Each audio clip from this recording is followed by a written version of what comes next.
नमस्कार दोस्तों, एक बार फिर से स्वागत है हमारे YouTube channel Kumar study centre Godda में। आज एक बार फिर से आपके लिए हम ईवीएस सब्जेक्ट लेके आए हैं और टॉपिक का नाम है सजीव एवं सजीव जगत। इसमें कुल 32 प्रश्न होने वाला है। आप कितना सही कर पा रहे हैं हमें कमेंट करके ज़रूर बताएं। गाइस, अगर आप हमारे चैनल पर नए हैं तो हमारे चैनल को सब्सक्राइब करें और ऑल नोटिफिकेशन को ऑन कर लें, ताकि इस प्रकार का वीडियो जब भी हम अपलोड करें तो सबसे पहले आपको नोटिफिकेशन मिल पाए। और अगर वीडियो आपको अच्छा लगे तो लाइक और अपने दोस्तों में शेयर जरूर करें। तो चलिए शुरू करते हैं आज के इस सेशन को।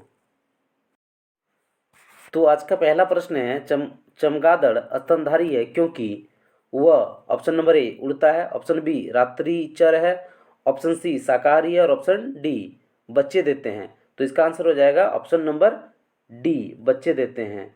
अगला प्रश्न है, प्रकाश संश्लेषण की क्रिया में हरे पौधे द्वारा बाहर निकलने वाली गैस है। Option number A carbon dioxide, option number B nitrogen, option C oxygen और ऑप्शन डी इनमें से कोई नहीं। तो 2 नंबर का आंसर हो जाएगा ऑप्शन नंबर सी,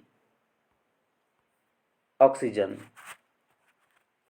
अगला प्रश्न है, निम्नलिखित में से कौन सा कथन सही है। ऑप्शन नंबर ए मनुष्य व पौधों दोनों के द्वारा ऑक्सीजन और कार्बन डाइऑक्साइड का निष्कासन होता है। ऑप्शन नंबर बी मनुष्य ऑक्सीजन व कार्बन डाइऑक्साइड दोनों का निष्कासन करता है। ऑप्शन नंबर सी पौधे ऑक्सीजन व कार्बन डाइऑक्साइड दोनों का निष्कासन करते हैं।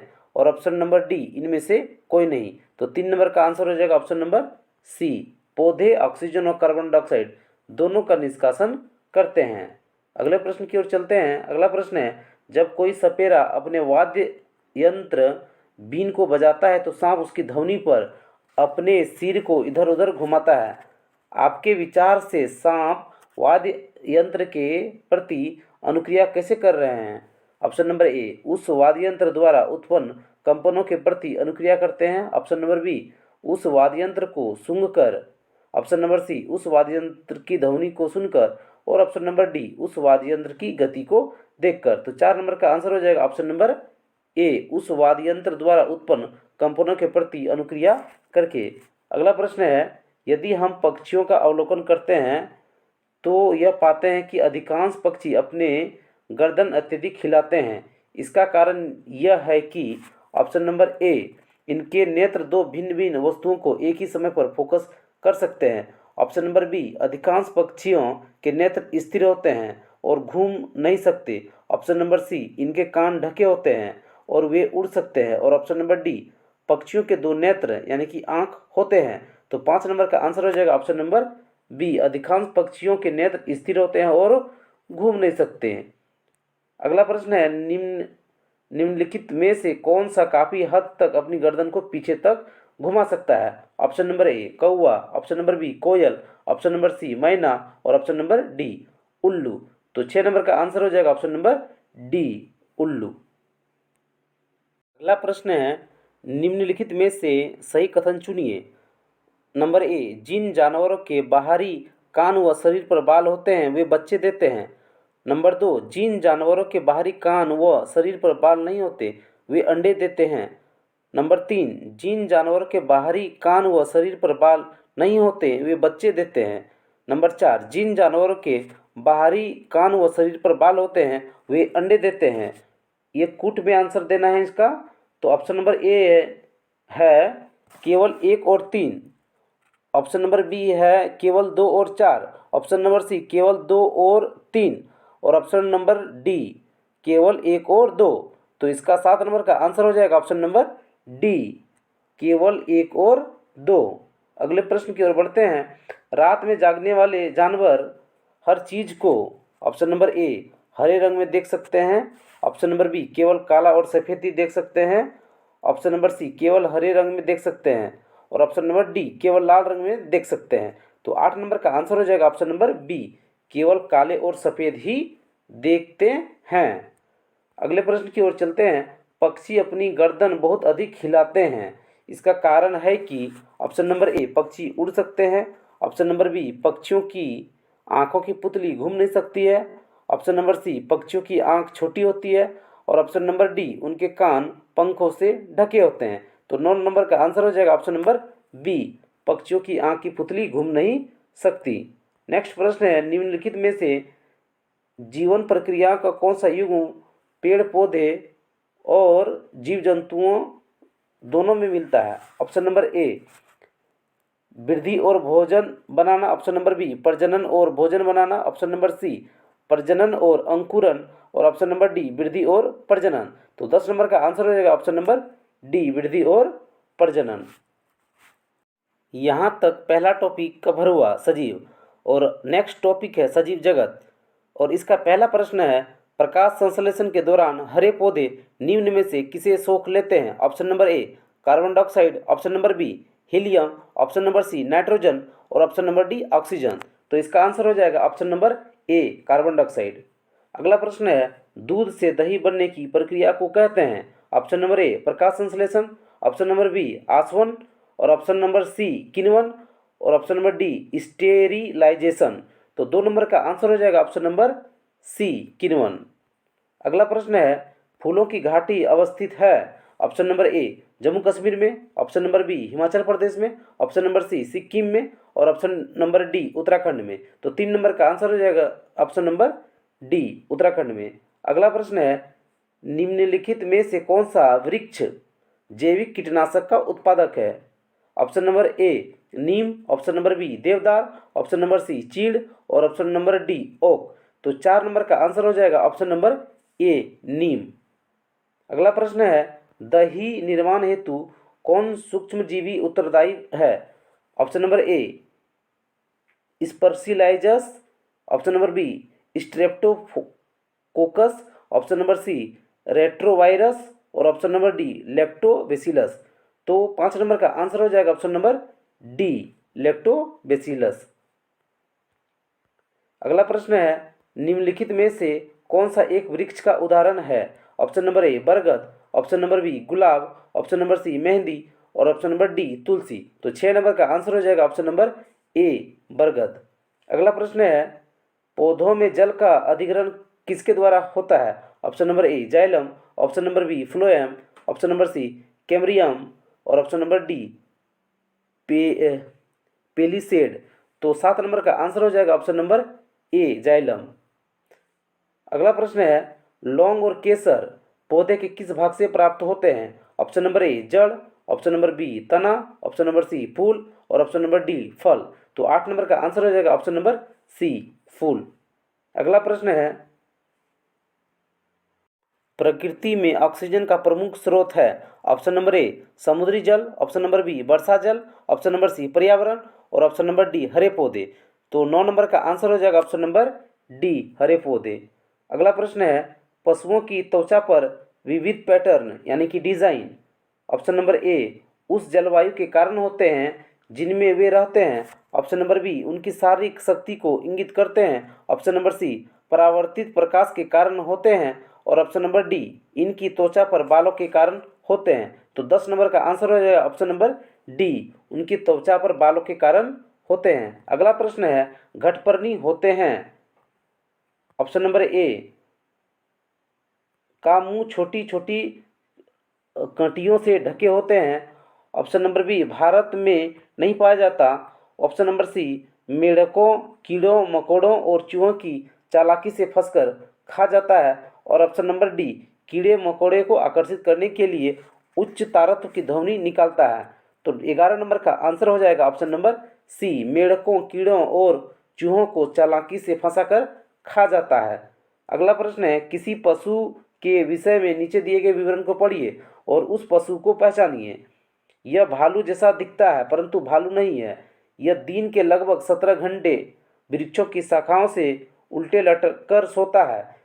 यह जिस वृक्ष पर रहता है उसकी पत्तियां खाता है। यह लगभग 40 वर्षों तक जीवित रहता है। ऑप्शन नंबर ए लंगूर। Option number B chimpanzee. Option number C panda. और ऑप्शन नंबर डी स्लॉथ। तो 12 नंबर का आंसर क्या हो जाएगा कमेंट करके हमें जरूर बताएं।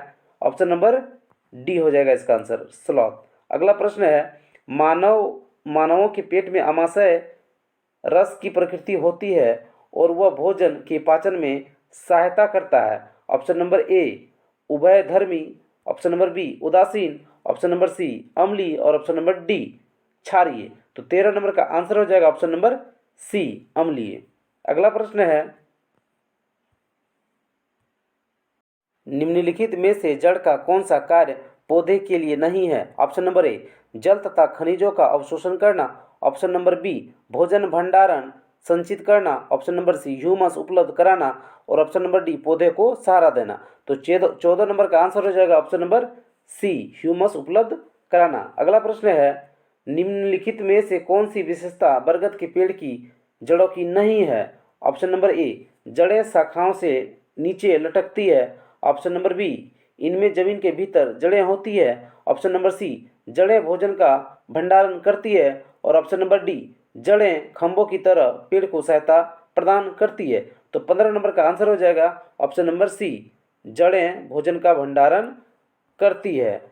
अगला प्रश्न है रेगिस्तानी ओक के बारे में निम्नलिखित कथनों का अध्ययन कीजिए। नंबर 1 रेगिस्तानी ओक एक वृक्ष है जिसकी ऊंचाई हमारी कक्षा के कमरे के लगभग बराबर अर्थात लगभग 4 मीटर होती है। नंबर 2 इस वृक्ष की जड़ें नीचे वृक्ष की ऊंचाई के लगभग 30 गुनी गहराई तक जमीन में भीतर जाती है जब तक कि पानी न पहुंच जाए। और नंबर 3 इस वृक्ष के तने में पानी एकत्रित होता है। नंबर 4 यह वृक्ष अबू धाबी में पाया जाता है।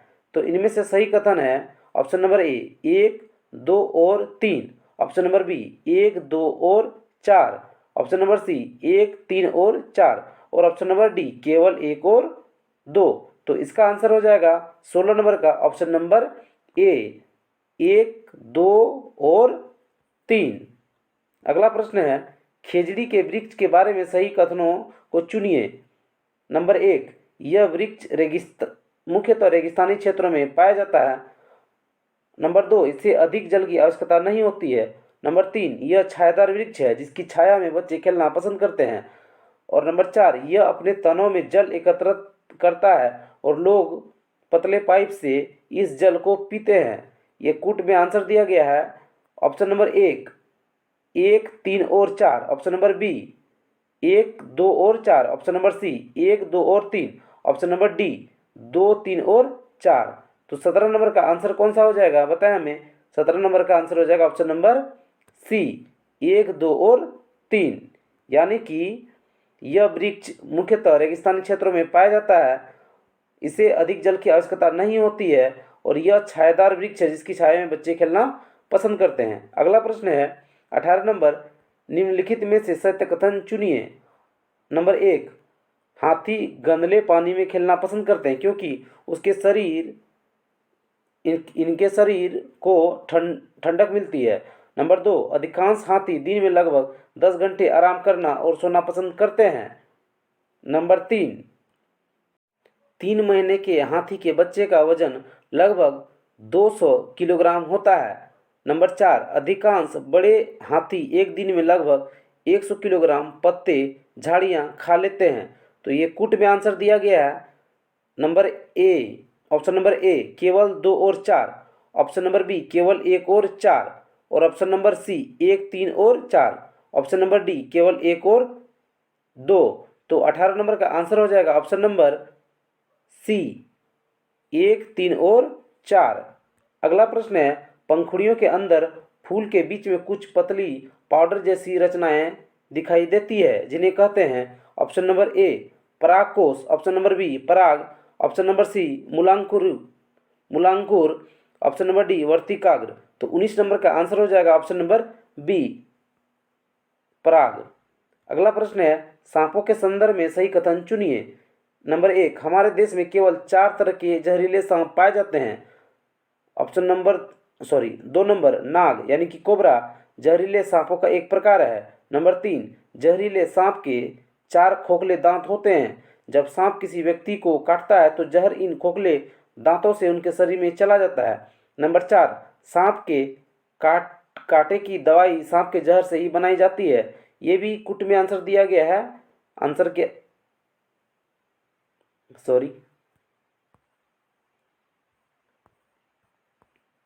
ये भी कुट में आंसर दिया गया है। ऑप्शन नंबर ए 1, 2 और 4, ऑप्शन नंबर बी 2, 3 और 4, ऑप्शन नंबर सी 3, 4 और 1, ऑप्शन नंबर डी 2, 1 और 3। तो बताएं 20 नंबर का आंसर क्या हो जाएगा। इसका आंसर हो जाएगा ऑप्शन नंबर ए, 1, 2 और 4। यानी कि हमारे देश में केवल 4 तरह के जहरीले सांप पाए जाते हैं और नाग यानी कि कोबरा जहरीले सांपों का एक प्रकार है और जहरीले सांप के 4 खोखले दांत होते हैं। जब सांप किसी व्यक्ति को काटता है तो जहर इन खोखलों दांतों से उनके शरीर में चला जाता है। अगला प्रश्न है, निफेथिन्स का एक पौधा है जो मेंढकों, कीड़ों मकोड़ों और चूहे जैसे छोटे जीवों को अपने अंदर फांस कर खा जाता है। हमारे देश में यह पौधा पाया जाता है। ऑप्शन नंबर ए, अरुणाचल प्रदेश में, ऑप्शन नंबर बी, मेघालय में, ऑप्शन नंबर सी, असम में और ऑप्शन नंबर डी, उड़ीसा में। तो 21 नंबर का आंसर हो जाएगा ऑप्शन नंबर बी, मेघालय में। अगला प्रश्न है, यह देखा गया है कि पाचन क्रिया बाहर की अपेक्षा आमाशय के अंदर अधिक तेजी से होती है क्योंकि ऑप्शन नंबर ए, पाचक रस आमाशय के अंदर अम्लीय होते हैं जबकि बाहर वे क्षारीय होते हैं। ऑप्शन नंबर बी, आमाशय के अंदर भोजन की उपस्थिति में पाचक रस का उत्पादन बहुत ज़्यादा होता है। ऑप्शन नंबर सी, पाचक रस जब आमाशय के बाहर रखते हैं तो निष्क्रिय हो जाते हैं। और ऑप्शन नंबर डी, आमाशय के अंदर भोजन का मंथन होता है जिससे उसकी सतह का क्षेत्रफल बढ़ जाता है और एंजाइम की क्रिया तेजी से हो जाती है। तो इसका आंसर हो जाएगा ऑप्शन नंबर डी, आमाशय के अंदर भोजन का मंथन होता है जिससे उनकी सतह का क्षेत्रफल बढ़ जाता है और एंजाइम की क्रिया तेजी से हो जाती है। तो गाइज आज का वीडियो कैसा रहा कमेंट करके हमें ज़रूर बताएं और यदि आप हमारे चैनल को अभी तक सब्सक्राइब नहीं किए हैं तो प्लीज़ गाइज आपसे रिक्वेस्ट है कि हमारे चैनल को सब्सक्राइब कर लें क्योंकि आपके एक सब्सक्राइब और लाइक करने से हमें काफ़ी मोटिवेट मिलता है।